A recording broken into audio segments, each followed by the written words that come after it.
Hello friends, and a warm welcome to the Slow Living Collective. This is a podcast about slowing down, living seasonally and embracing an intentional life.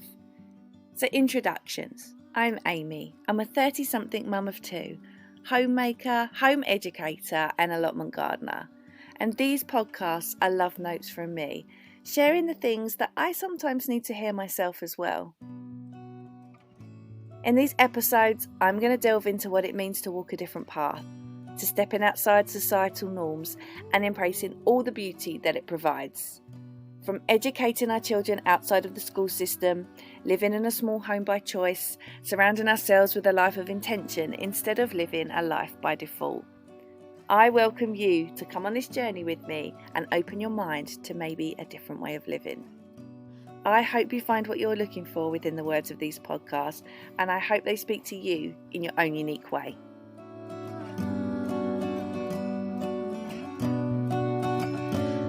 Hey everyone, and welcome back to the Slow Living Collective. Today I want to create this sort of extension of a conversation we had a while ago, and that is about being a homemaker and more accurately a modern homemaker. Homemaking isn't new, not at all, but homemaking is it making a comeback? I don't know. We live in such a polarized world, and slowing down and simplifying seem like, I don't know, people that want to do it seem like they're almost a little bit different when it's just normal. It's just normal. It's what the human condition is about. So today I want to delve into more about being a modern homemaker, what it means for me. Now, some of this is going to be similar to the previous podcast about homemaking, but I'm going to go into so much more detail. The other one was just a very short, I think like 10-15 minutes, and I'm going to make this one quite a bit longer. So I hope you stay around for the conversation.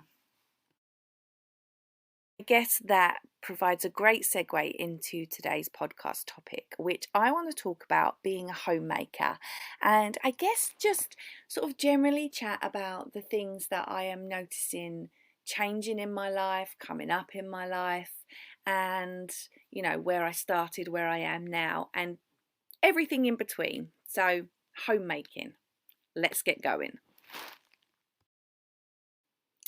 Okay, so this week's topic, homemaking, and why the work we do at home is our most important work.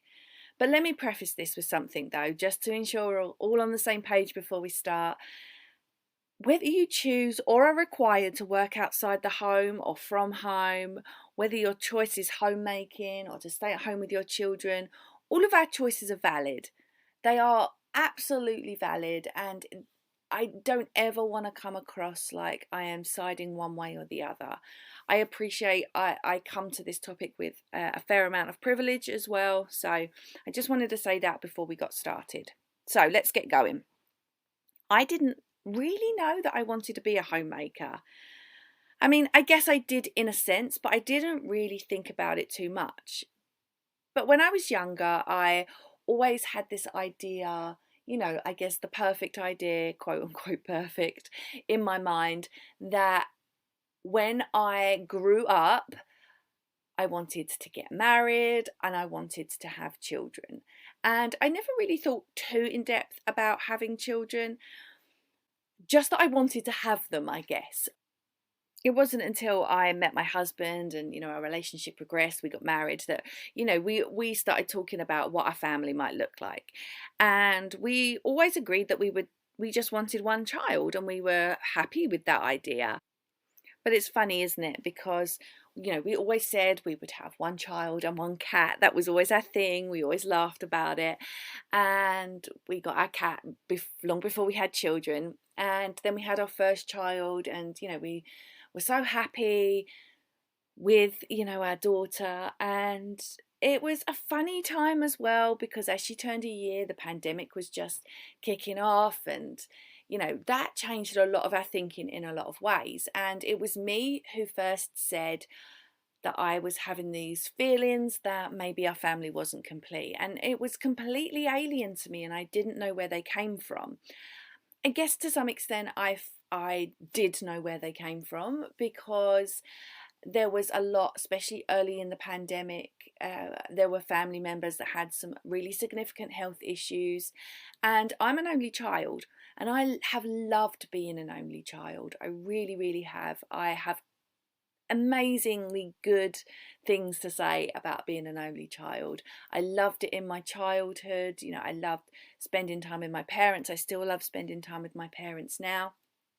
And I guess the feeling that I had was that I missed this idea of having someone else's support. And when we were going through these difficult things, and of course I had other support. I had friends, I had family, I had my husband, but I just, that's the first time in my entire life that I'd ever felt like, oh, this is difficult, and to have somebody to share that with would have been nice. And having siblings doesn't ever mean that. And I still maintain that even as a mother of two. Like, having two children, three children, multiple, however, or being an only child, they don't make any difference, because siblings don't necessarily equal support or friendship. Many families are estranged, and so it doesn't necessarily mean that. But I feel like it was that point that kicked off my feelings about, actually, do I feel like I want another child? And in hindsight as well, I had always felt like I wasn't done, but it wasn't something that I necessarily outwardly addressed with myself. And in that sense, these things sort of all then came to a head. Now, I still maintain that I am very, very happy with the fact that I am an only child. But, in difficult moments, we want for different things. And in some of those more difficult moments, I guess I felt the pressure, and I felt the strain of being the only child. But I would not change my life or my childhood for the whole world.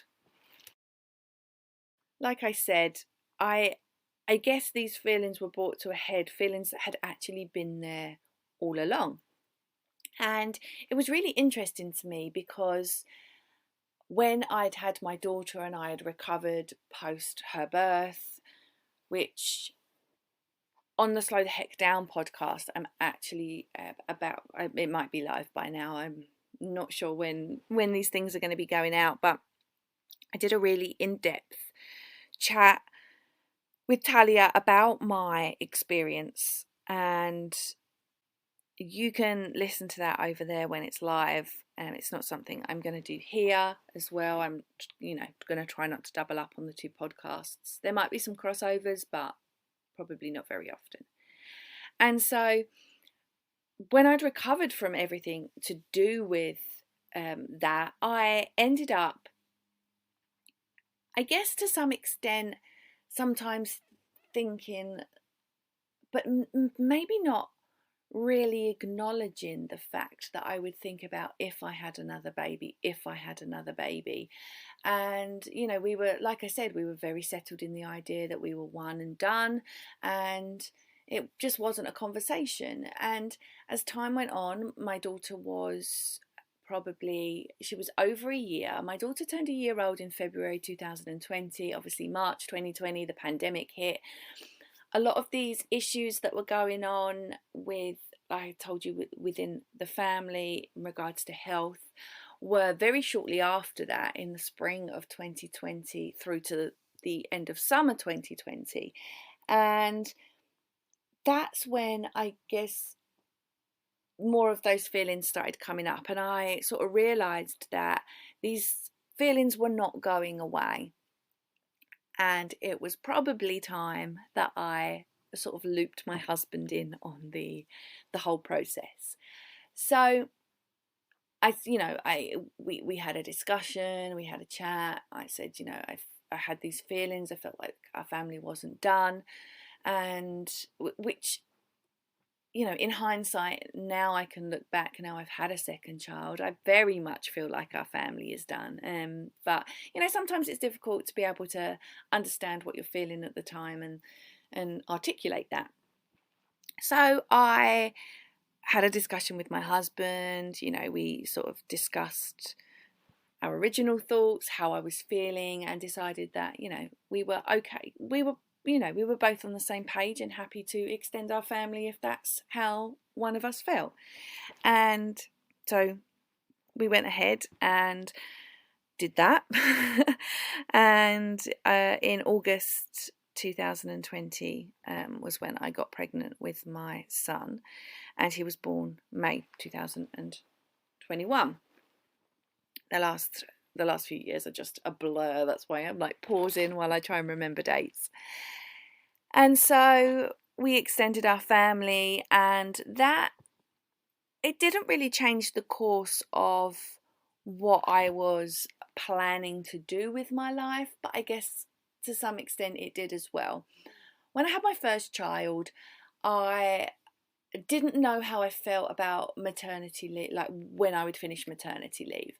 And prior to having children, I worked for myself as a freelance social media brand strategist and copywriter, and I wore lots of hats basically. And I really enjoyed that. But as I was coming up to having my first child, I kind of felt like that part of my life was done. And I was happy to move on from that. And I didn't know what the other side of maternity leave would look like, but I felt very certain that I didn't want to go back to that job. I decided to take a bit of an extended maternity leave because, working for yourself, you have that option.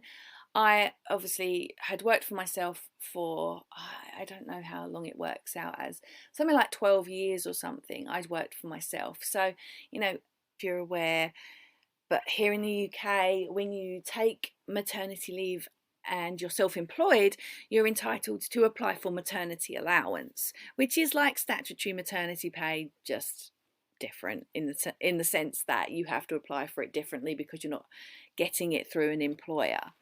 And so I knew I could take maternity leave like anybody else, and it's the same idea. I believe it's actually the same payment for most people.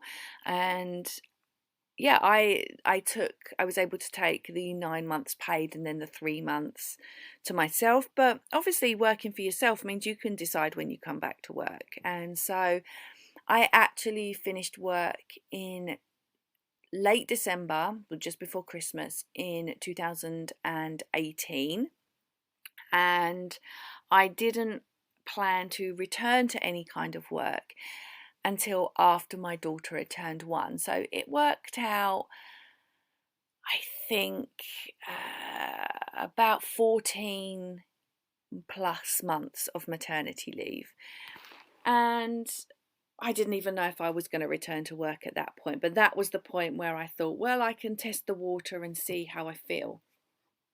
Now, incidentally, just as I decided to test the water and see how I felt about returning to any kind of work, and again, it was on my own schedule. Working for myself has always meant that I can dictate how I work, when I work, for how long, what work, what clients, what projects I'd picked up. So as it turned out, just as I returned off of maternity leave for those 14, 15 months, I stepped straight back into a world that was just shutting down because of the pandemic. So I returned, quote unquote, to work in March 2020, just as the rest of the world was like, well, we're shutting down now. So it was an interesting time, but actually, like I said earlier in the episode, I had this feeling prior to finishing up work for maternity leave that I was done with this sort of sector of work. But with the world closing down, it felt like a safe option for me, and so I did return to many of the same things. I had a lot of fun in the time period that I actually did work, which was up until the birth of my second child, my son, in March 2021. And I enjoyed getting back and doing some things that I really loved. I got really into sharing my work about Pinterest and just really engaging so much more with a different side of my work, which was helping people find success themselves with things like Instagram and Pinterest and how to use those effectively. And so I did really enjoy that period of being back in work. I wasn't anywhere close to working full time, but like I said, it was a choice of mine to create something that really worked for myself. But when I came to having a second maternity leave with my son, I felt again that, this part of my life is done and I just don't want to go back to it. And in some respects, I I didn't I felt, I guess, apprehensive because I didn't know what was on the other side of maternity leave. Did I had this feeling with my daughter, and it could have been that because the world was closing down, that I had to do something. Things weren't stable, everything was up in the air.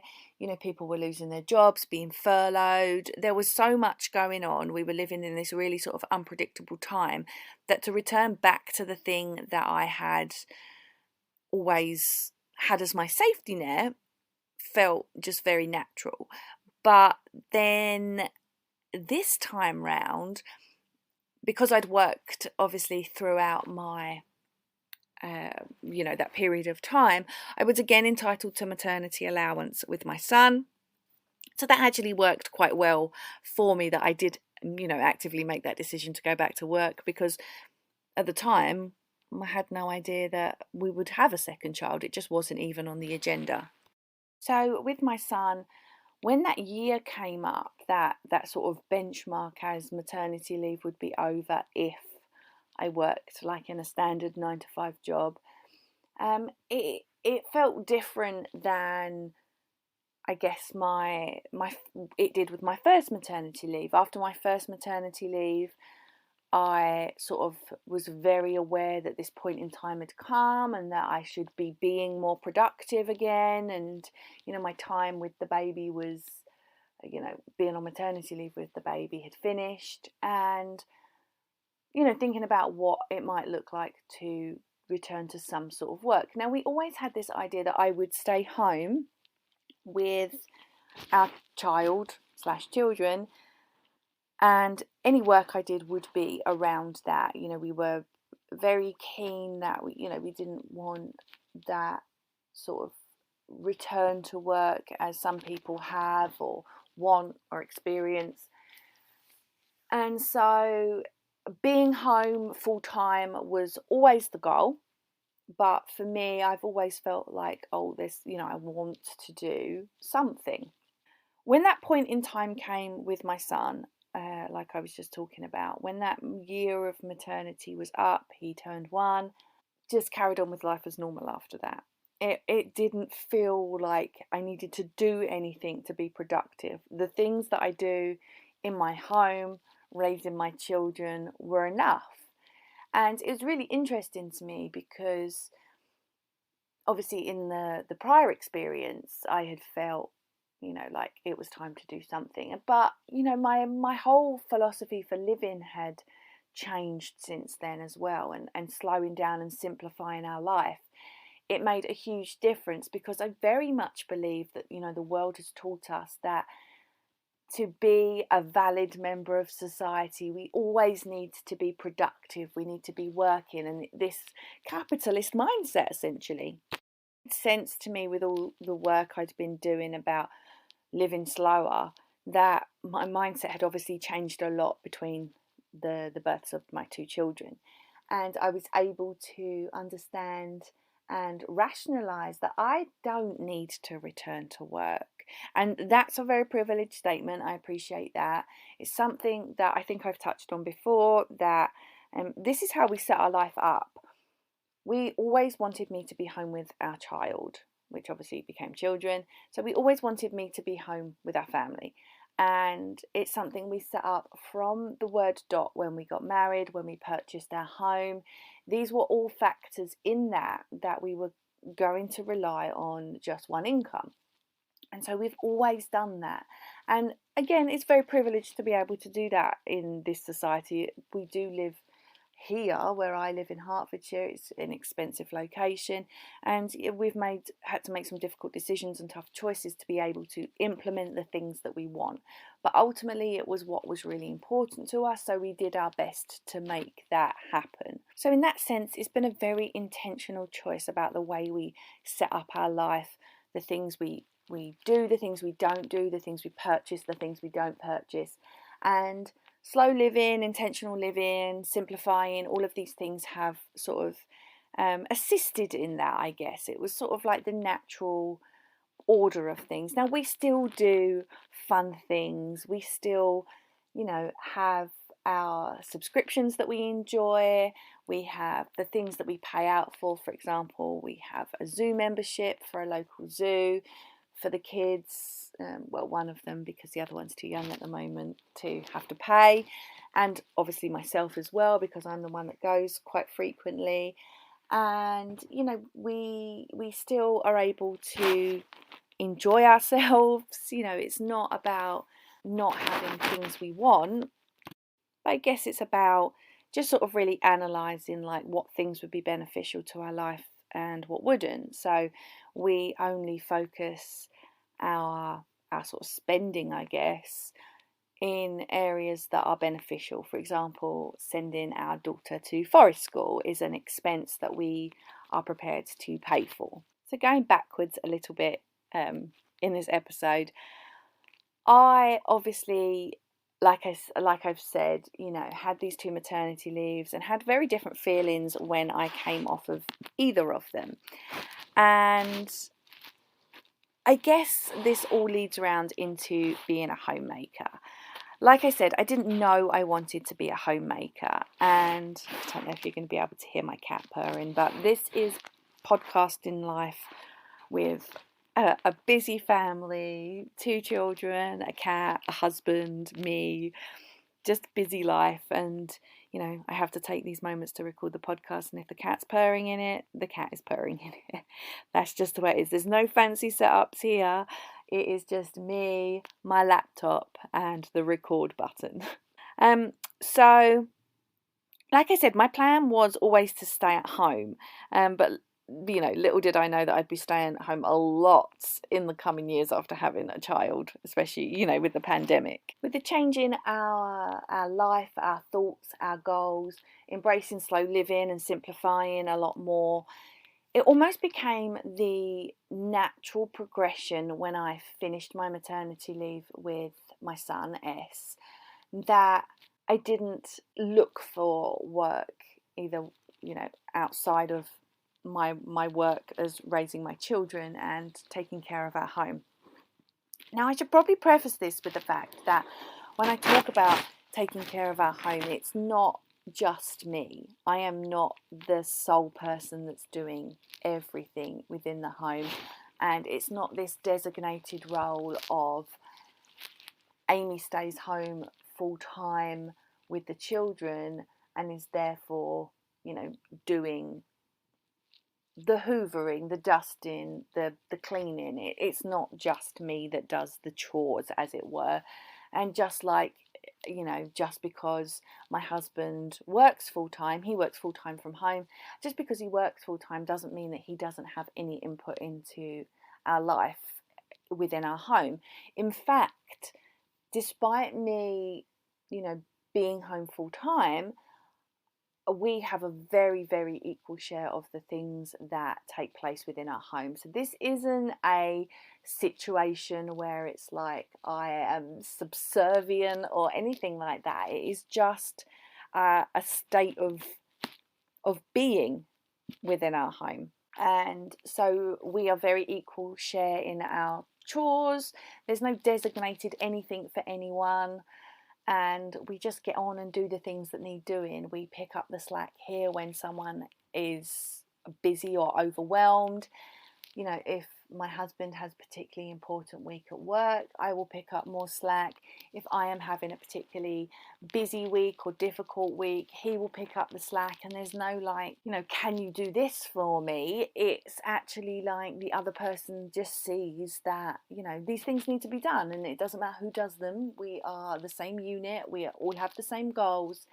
Just as, obviously I don't work for a financial reward, but the money that comes into our home through my husband's paid work is the money for our family. And it's difficult. It was a difficult adjustment for me to, I would always refer to the money as his money because it's the money he has earned, and he would always remind me it is our money.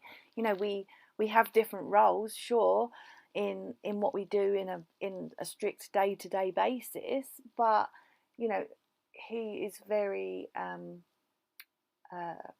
forthcoming in the idea that this is our money and it's for our family, and he is the one working for that financial part of our family, but my work is just as important. And while it's unpaid, we balance each other, and I'm very grateful that he has that way of thinking. I know that's not everyone's way of thinking, and I'm very, very grateful for the equal partnership we have. I'm just reminded that at our wedding, somebody very close to us in our family, in our extended family, said to us, or gave us this piece of advice. You often hear and I still see it today when people say, like marriage is 50-50, encouraging you that marriage is like this 50-50 partnership. And this person said to us, marriage isn't 50-50. Marriage is you need to give 100% on both sides, not 50% on both sides. It's 100% on both sides. And sometimes somebody can't give their full 100% because of this, that, and the other. And we are there to buoy each other up and take the slack where it is needed, and that's always stuck with me, and something that I really truly believe in. There are times when I might be struggling with my health anxiety, or it's just been a hard week, or the children have been harder work than usual, and I'm just feeling touched out and I just need some time. And my husband, without a second glance, will pick up that slack. And sometimes it's on the other side and things are difficult for him, and I take up the slack. And we're very good at sort of saying what we need, when we need it, the space that we need. And we're not perfect. We're definitely not perfect. We're a permanent work in progress. But it's I always remember that from our wedding, and it's something that's always stayed with me. There's no point in us giving 50% of ourselves each. We give 100% of ourselves, and sometimes that's not possible, but we have this really great equal partnership. Like I said, when we first purchased this home that we live in 6 years ago, we planned for this moment in the future, and while we didn't know whether it would come or not, we were hopeful for it. And obviously we planned that we would have just one child. We have two, and so grateful for that. Things don't always look how you planned them to look, and that's completely okay, but we built our life based on this idea, which is a huge privilege, like I said, and something we are very grateful of the opportunity to do. But like I also said, we worked really hard to make this a possibility, and so I'm really grateful for the decisions we made then, so that we can have this life now. And so when I came off maternity leave in earlier this year, May this year, I guess I was afforded the freedom to follow a path when it was presented to me. And like I've already said, we were very keen for the kids to be at home, and actually our goal is to home educate them long term. And so we knew that these decisions that we were making were decisions that we were making for the long haul.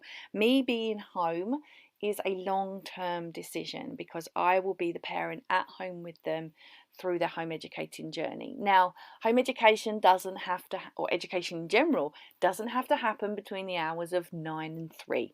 Home education happens around the clock all the time. It is not going to be my sole responsibility to home educate my children. It's going to be a collaborative effort between me and my husband. Will I be the one with them most of the time, Monday to Friday? Of course, but that doesn't mean that his input won't be there in those moments, and it also doesn't mean that they won't be learning when they're with him. Education happens all the time, and we're very much stuck in this idea that education only can happen in a classroom. So as time has gone on, it has got me thinking about what my role and what life looks like for us going forward. And, things might change at some point. I don't know. I can't see into the future. I don't have a crystal ball. For now, my role is that of homemaker, and it's taken me a really long time to settle down and embrace that role. And I wouldn't even say I'm 100% there yet. I don't know why it's taken me so long to settle into that idea or refer to myself in that way. And I guess some of it is sort of like this preconditioned idea that society forces upon us, that the work within the home isn't as important as the work we do outside the home, the work we do for an employer. And the way that we always refer to ourselves by what we do. You'll go to a party or an event and people say, "Oh, what do you do?" And we're defined by this label of our job, and it's ultimately so unimportant. The most important work we do is the work we do within our home. And I don't mean the cooking, the cleaning, the cleaning of the toilet, things like that. I mean like the work we do with our families, in our relationships, in the raising of our children. That's something that I feel really passionate about, that is the most important work.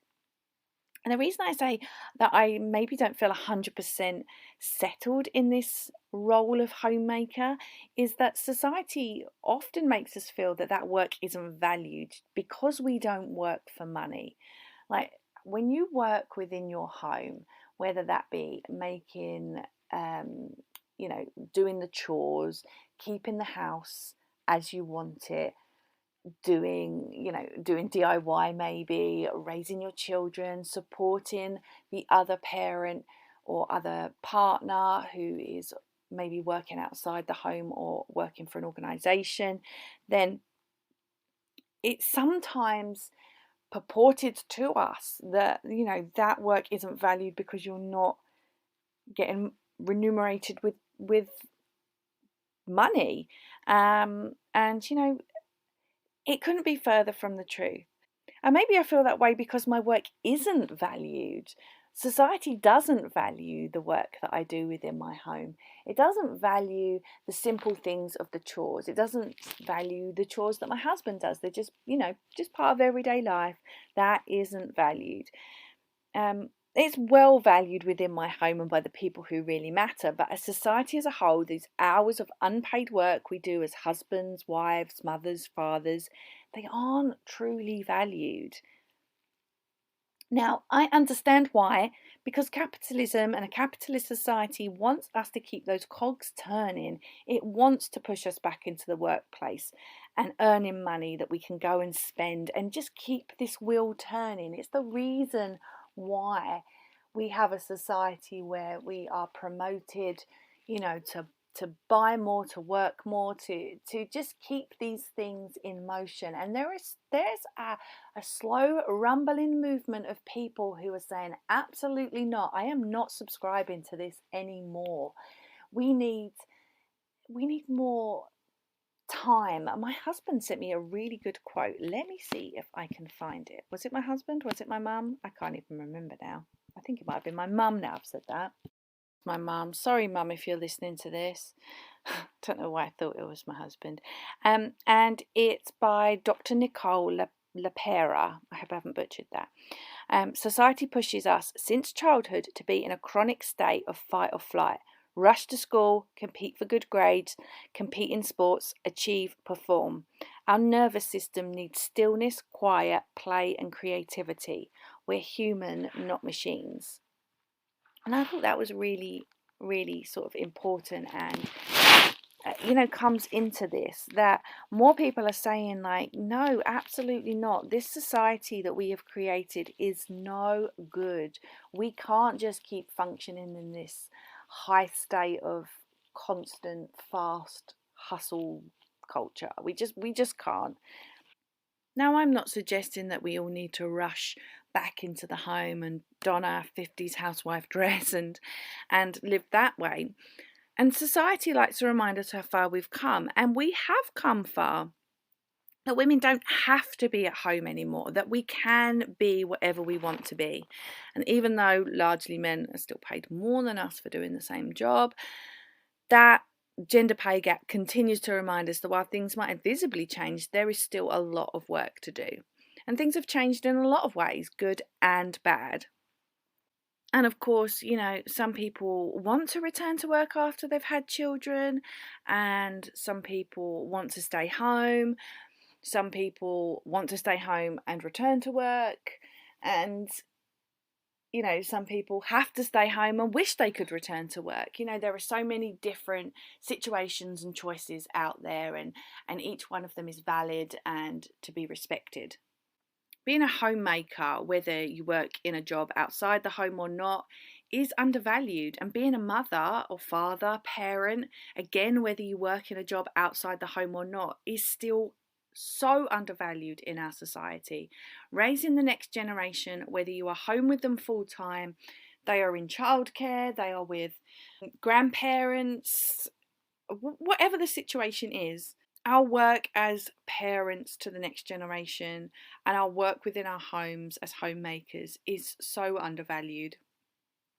We still have so far to come. We have come far, but there's still a lot of work to be done, and maybe that's the whole point. We have the power now to make that decision for ourselves instead of having it forced upon us.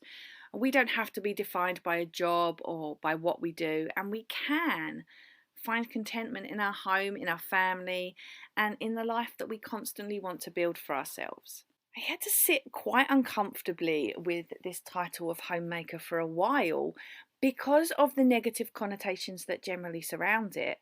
But I guess I am slowly able to embrace everything I love about it. And people still ask me, oh, what is it you do? Or what job do you have? And I know that I have only felt uncomfortable in the past because society has taught me that I only hold value in the work I undertake that is paid. But I am getting more confident and able to say I stay home with the kids, or I am a homemaker, I am a home educator, all of these different things. And I'm slowly, building that and making that more who I am and more my identity, because it is a huge part. I am, and it's not just, oh, I stay home with the kids and that's that. My work is really valuable. Your work is really valuable. And it's important that we continue to have this conversation and ensure that the work we do within our homes, whether it's the only work we do or whether it's part of the work we do, is really important. And we need to continue to have the conversation so that it becomes more recognised and more valued. For me, the most important work takes place inside my own home, caring for my family, raising the next generation, and instilling the values that they can take out into the world. I truly believe that that is such important work because, our children are the ones that are going to change the world. And, the things I teach them to be more loving, more accepting than generations that have passed, is the thing that's going to, hopefully make the difference. Sometimes being at home full time can be looked so down upon by our society and that we're not making a financial contribution. But like I've said numerous times throughout this podcast, I truly believe that the biggest contribution that we can make can be inside of the own four walls of our home. And honestly, whether you decide to stay home full time or whether you work outside the home, what we do inside our homes can be absolutely monumental. For me, the biggest contribution I get to make is in the little people that I get to raise.